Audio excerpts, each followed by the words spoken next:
Welcome back. Another episode of the Be a Paid Speaker Now podcast. And I'm so excited because we have a new segment today. So I took a hiatus. I took a little break. I was feeling a little overwhelmed over the holidays. I had a lot going on. And I was going to stop the Be a Paid Speaker Now podcast.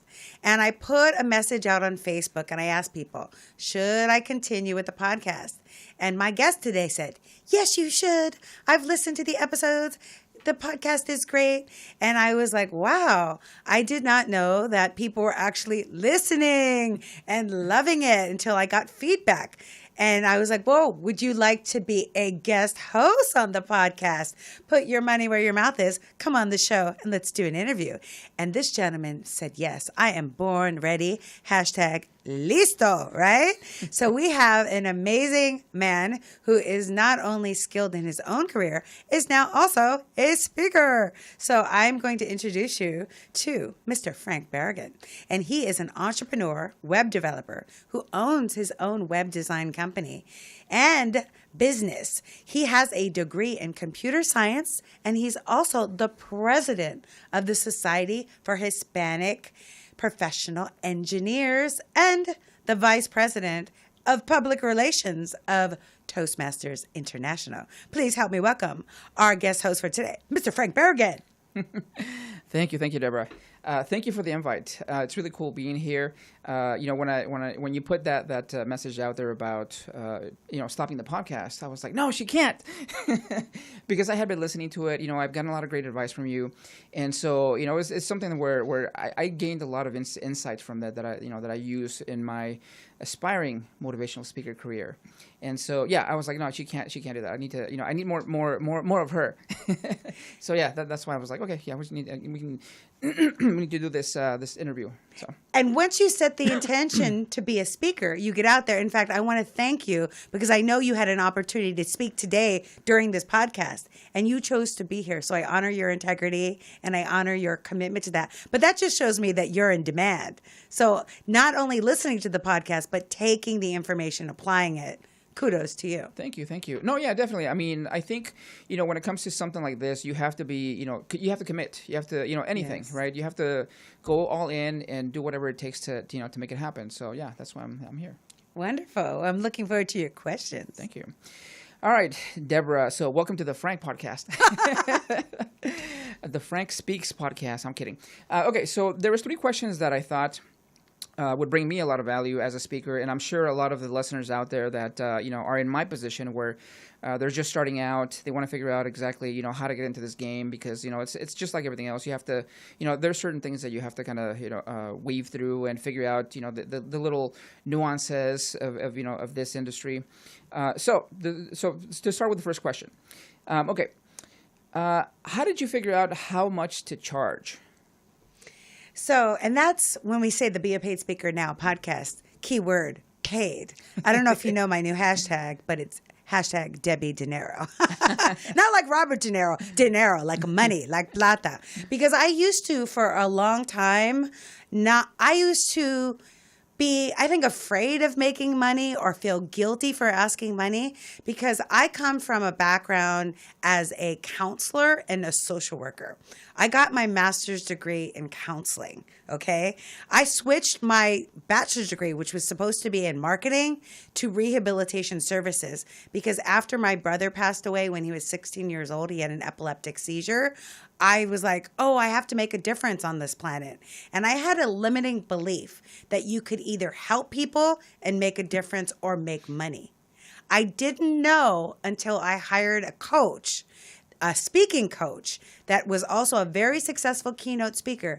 And she told me, you can help people and be abundantly paid.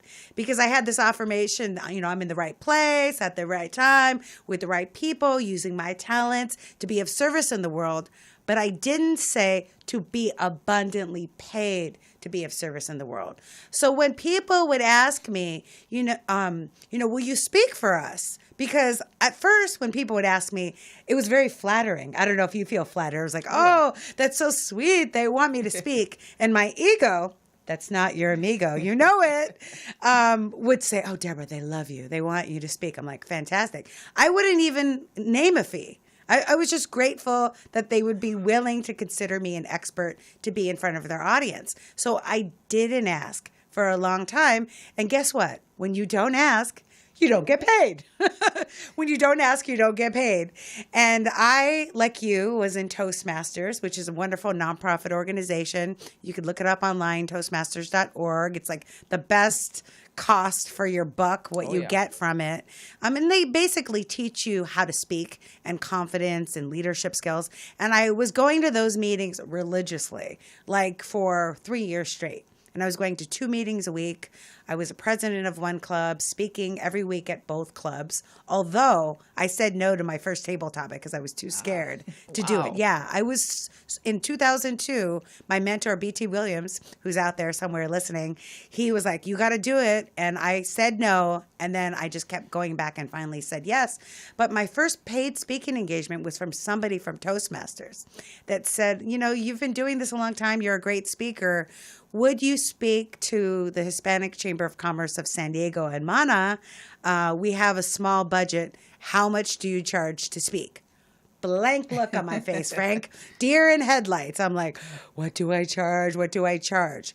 And instead of doing what I do now is I went into my head, which is a dangerous place because your ego is not your amigo? You know it. Yeah. It's not your amigo. It's your enemigo. It's your enemy.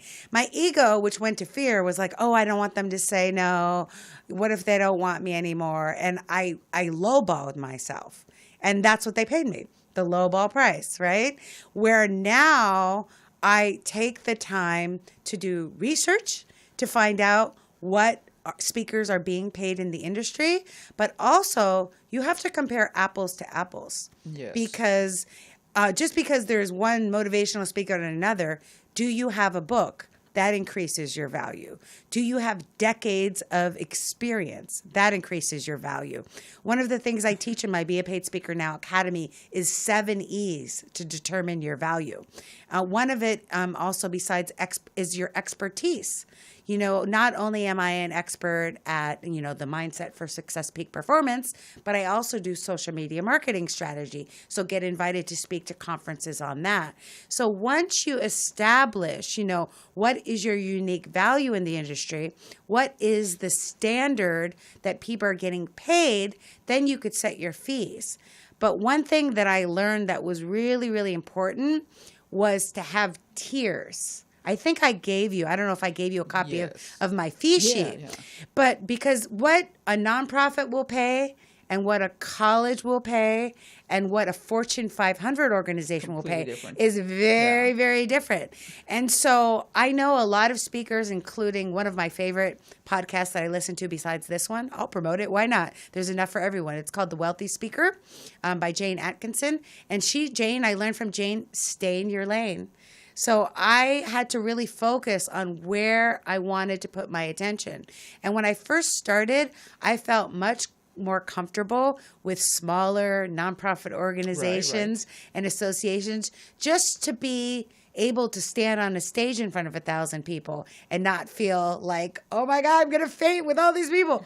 And then once I built up my confidence, which I teach, by the way, in my Speak with Confidence program, I was able to step into the Fortune 500 companies, the JP Morgans, the Verizons, the General Electrics, and to be able to know that the value that I'm charging, the fees that I'm charging, are congruent and correspond with the value that they're receiving. So it's been a journey and it's been a process. Did I answer your question? Yeah, totally. And actually, you brought a couple of good points, right? One is if you don't ask, you don't get, right? So that is really important because I actually have gotten a paid speaking gig before a while back.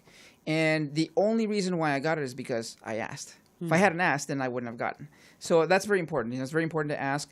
And it started out small. I think it was I didn't actually get paid directly. It was I think it was a stipend or a donation. Honorarium. An honorarium, yes. It was an honorarium to a college. But that was cool. That was, something that I got from them and stuff. So that was really cool. So yeah, definitely. If you don't ask, you're never going to get. The other thing you mentioned is that, certain certain nonprofits are not going to be able to pay what a Fortune 500 company, pays. So it's Allegedly. allegedly, yes, that's true. Some nonprofits can. Some nonprofits have deep pockets. Some don't. But it's something that you see in the business world a lot, right? So me designing websites when I first started, I charged like very little. And the first project that I got, I wasn't sure that I was going to get paid to do that, right? So now that I'm going into the speaking world, I don't, that imposter syndrome, creeps back in. It's like, is somebody actually going to pay me to speak? Just like I had with the web design. Now I charge a lot more for web designs, and so I want to get to that point where, I'm charging a lot for speaking, like to get to your level. Yeah, and that imposter syndrome is really real. I've heard a lot of talk about it lately, and even someone that I really admire that I consider to be a social media guru, and I've always watched him speak at multiple conferences, never thought that he would have that syndrome, but it's that idea of who do you think you are to get on the stage? And let me tell you, if somebody has asked you to speak, it's because they see your value, they see your expertise, and sometimes people can see the vision for us before we can even see it for themselves. So if someone asks you, trust that you have the ability to deliver, but then get a coach. I have multiple coaches to this day, not just for speaking, but for marketing, for social media, and for sales. Because all of these things, not all at once, but I spread it out, but all of these things are really important in the profession of speaking because it's a business. Remember, Totally. Speaking is a business. It's probably about 10% speaking and the other 90% marketing. Yeah, no, you're right. And I think the more serious you take it, the more success you're going to have. So, I got a coach for my web design company. So I got a coach, I think it was last year, and just the little tweaks that he told me to do. I mean, those were huge. I mean, whatever money I spent on that coach, paid off, in dividends. So it's really important to So get a coach invest in in yourself. Yeah, definitely. Cool. So you mentioned marketing strategies. So there's all kinds of different ways that you can get speaking gigs, web design gigs, etc.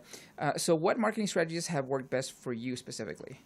So as a speaker, our talent, our skill, our ability is our voice. It's speaking. When I coach people, I have a mastermind group called the Synergy Speaker Mastermind, and I have a lot of amazing people like doctors, people that are specializing in words I can't even pronounce, right? They're so brilliant and they're so smart. But one of the things that they're not used to as doctors or whatever, they're lawyers in their profession, is being in the front and being visible and being the center of attention. And as a speaker, they say you're not the sage on the stage, but you're facilitating the content for the audience, right? So it's not look at me. It's here's the information I have to you. So the best marketing strategy that you can have to be a paid speaker now is to actually get out there and speak. I say this to all of my new speakers. And I don't like to use the F word, free, because I'm Debbie De Niro. But I like to use the word pro bono, right? Isn't that what attorneys call it? Pro bono. So I recommend, especially in the beginning, that you can offer to do as many pro bono engagements. And I also watched a webinar that Lisa Nichols had done. I always mention her because I love her. Here from Inglewood, right here close to our studio.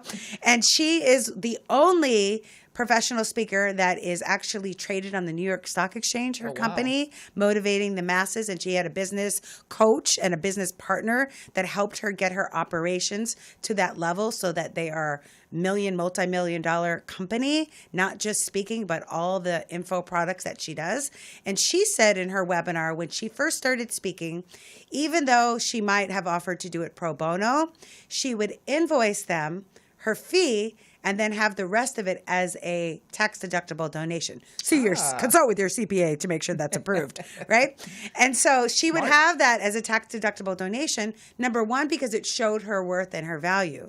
And she would also, and this is something that I think is so important, is that she would have them sign an agreement that she would, if they like the speech, give her a testimonial letter on letterhead that she could use. Number two, give at least 2 to 3 referrals that could pay for her.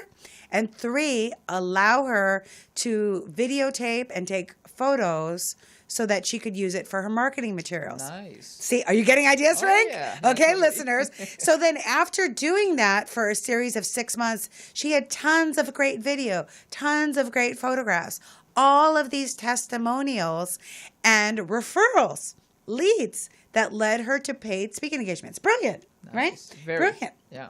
And I did this organically and intuitively, but after I heard her saying that and I started coaching my clients and my mastermind group to do it, I started doing it. And it's just so important because you want to, when you're offering your time, your energy, it's not just the 45 minutes that you're on stage. You have to drive from the valley to get to the venue. You have to park. You spend hours preparing. True. You're writing the speech. You're rehearsing the speech. You're doing the PowerPoint. You're rewriting the speech. You're re-rehearsing it. All of that. I mean, especially in the beginning, it could take 20 to 30 hours. So it's not like your value is for 1 hour. And you need sometimes to educate organizations that you're an expert. You wouldn't ask your doctor if they could do surgery for you pro bono. Good luck with that. I wouldn't trust that, right? You know that that has value and you want to pay them for what you're worth. So make sure that you establish that. So definitely speaking pro bono, speaking in public. But the other thing is speaking like this in front of a camera. Hello, YouTube, Deb TV, dynamic, empowered, and bold. So speaking on camera, one of my biggest clients that I ever got was Verizon. Have you heard of them? Yes, I think My so. my Can you mantra. hear me now? Can you hear me now? My mantra was, I see Verizon on my horizon. I see Verizon on my horizon. And I kept saying that. And they hired me sight unseen, never seeing me speak live. An agency for Verizon hired me or selected me to be a speaker through watching videos of mine on YouTube. Oh, wow. And my videos did not say anything about technology or anything, but what they liked about me was my personality. So my coaching to you, Frank, and everyone listening, is be authentically you. You don't have to be George Clooney, even though you're his lookalike. He likes it when I call him George Clooney. You can be Frank Barragan, the fantastic Frank, right? You have your engineering experience. You have your speaking savvy. You have all that makes you you, your story of losing 50 pounds or releasing it, whatever you want to call it. You be authentically you on camera and people will love you for you. So don't try to be somebody else. Be the best you and people will naturally be attracted to it because our and put your emotion into it. Yes. So it's not just the words because they say that Dr. Joe Dispenza, who I love, he's a wonderful speaker. I know who he is. Yeah, neuroscientist. Brilliant. Yeah, he's brilliant. He says thoughts are electric, but feelings are magnetic.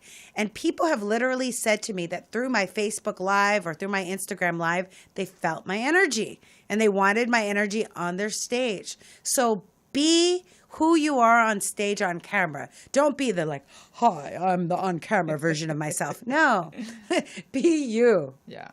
No, I totally agree. I think that you have to get to a point where you feel, free, unstifled. Yes. So you can express yourself, Right. and not just say, oh, hi, this is Frank. You got to be like, this is Frank. Now, one thing that I want to mention is, you inspired me, you encouraged me to do the motivational minutes that I do, on a daily basis. And so I started doing this about, I think, 3 months ago for like a month and a half or 2. And then I took a break and now I'm restarting them again. Good. High five. Yeah, Good job. definitely. Thank you. And so, it's one of those things where I wanted to make sure that I started it. That I just I'm not sure if I'm gonna look good on camera. I'm not sure what I'm gonna say, but I'm just gonna do it. So I did it, jumped in, started doing it, daily, weekdays, and that went pretty well. Then I took a break and I had to reassess. Okay, I need a little strategy behind this. So who am I gonna talk to? What messages am I going to weave into these these motivational minutes every day and stuff. So I had a little, I had to kind of step back for a second and then reapproach that. So thank you for encouraging me to do that. I think if you hadn't pushed me, I wouldn't have done that. So thank you. That's so fantastic. Thank you for mentioning that 1 minute. Because some of you, when I mentioned get on YouTube, get on camera, you were already getting overwhelmed.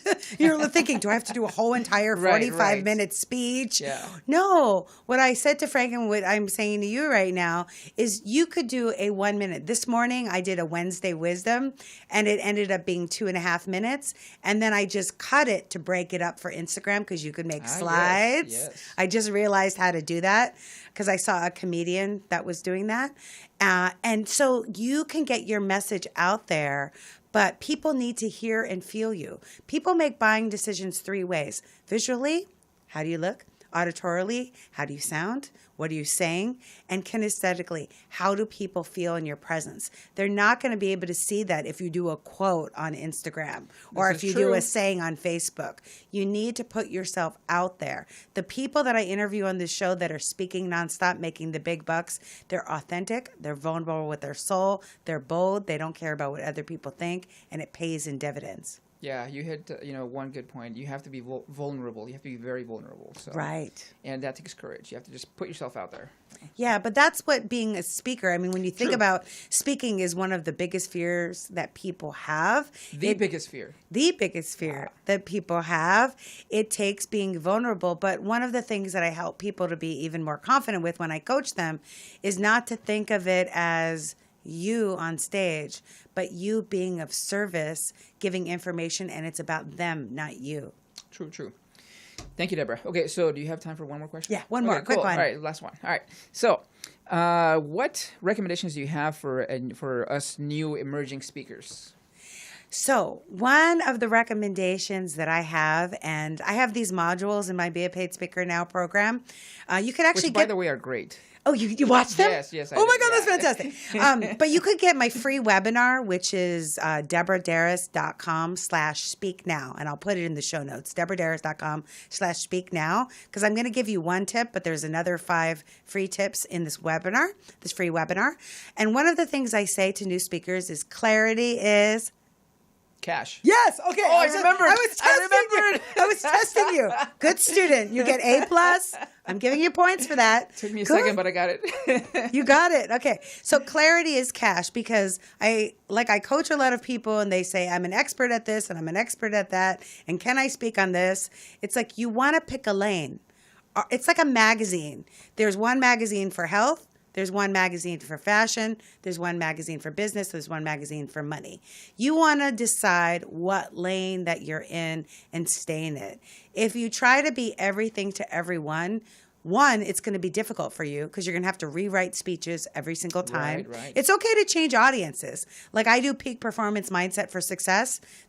Next week, I'm speaking in North Carolina to 1,000 high school students and middle school students. The week after that, I'm speaking in Fort Lauderdale to a credit union in Fort Lauderdale. The day after that, I'm speaking to Latina survivors of domestic abuse. Wow, it's awesome. The same topic. Yeah. But different audiences. So when I say pick a lane of what you are the expert at and stay there and focus on it. And because when it comes to marketing, you can't be everything to everyone. Tiger Woods isn't trying to be the best basketball player, right? You know what I'm saying? You focus on what you're the expert at. And when you do, through word of mouth, you're going to get booked and be speaking again and again. And the more you can niche your niche. So my niche is peak performance, mindset for success. But within that niche is the Latino market. And the Latino market found me. I didn't go looking for it. Although when I first started speaking, my Toastmasters was at a Latin organization. So everyone in the audience worked for places like Kaiser, State Farm, New York Life. And they brought me in because there was no Latina speakers. Yes.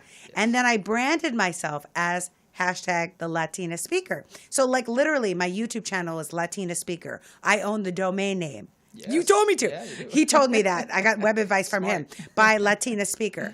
I have Latina speakers as well, right? So I own that lane. So when I'm speaking to the high school, it's all Latino students. When I'm speaking to the credit union, it's Fort Lauderdale. big Latino community. When I'm speaking in Indianapolis, all Latina conference. So even though there's different audiences, the topic is the same, peak performance, and then the niche of the niche is Latinas. Your niche could be like the last interview that we had could be The Latino George Clooney.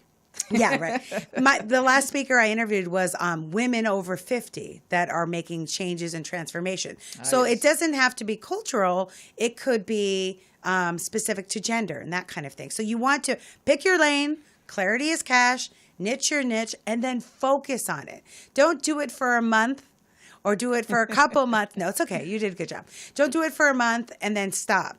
You have to be consistent. Agreed. Because clarity is cash. And when you do consistent, focused marketing, you will get results.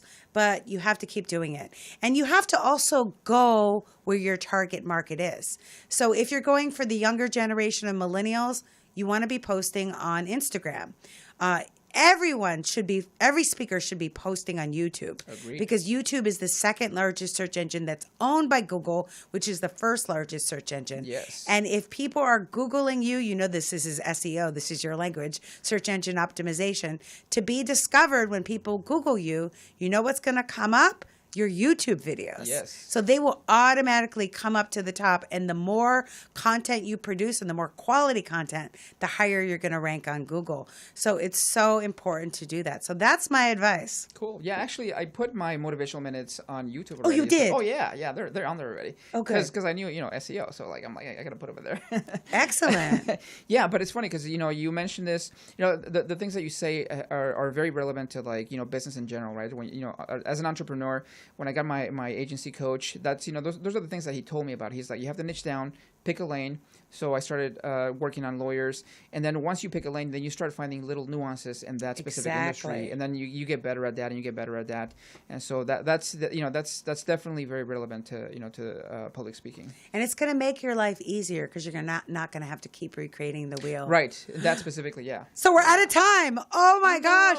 Thank you so much, Frank, for being the guest. Thank you for inviting host. me. I love that. Thank you. Yes, and I'm going to invite you back again as the paid speaker, applying all these tools and strategies.